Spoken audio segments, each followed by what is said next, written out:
सदर आसिफ अली ज़रदारी सां deputy mayor Karachi Salman Abdullah मुराद जी मुलाक़ात कई है। डिप्टी मेयर सलमान अब्दुल्ला मुराद KMC जे हलंदड़ तरक्याती मनसूबनि बाबति सदर के आगाह कयो। सदर आसिफ अली ज़रदारी डिप्टी मेयर के कराची जे तरक्की लाइ ॾींहुं राति महिनत करण जी हिदायत कई।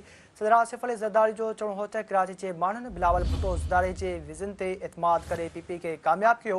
संदसि चवणु हो त कराची जे तामीर ऐं तरक्की लाइ बिलावल भुट्टो ज़रदारी जे विज़न खे अॻिते वधायो वञे। हिन अहम ख़बर खां अवां खे आगाह पिया हलूं त सदर आसिफ अली ज़रदारी सां डिप्टी मेयर कराची सलमान अब्दुल्ला मुराद जी मुलाक़ात थी आहे।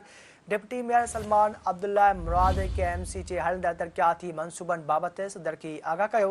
सदर आसिफ अली ज़रदारी डिप्टी मेयर खे कराची जे तरक्की लाइ ॾींहुं राति महिनत करण जी हिदायत कई।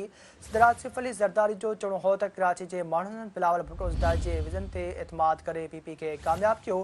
संदसि चवणु हो त कराची जे तामीर ऐं तरक्की लाइ बिलावल भुट्टो ज़रदारी जे विज़न खे अॻिते वधायो वञे।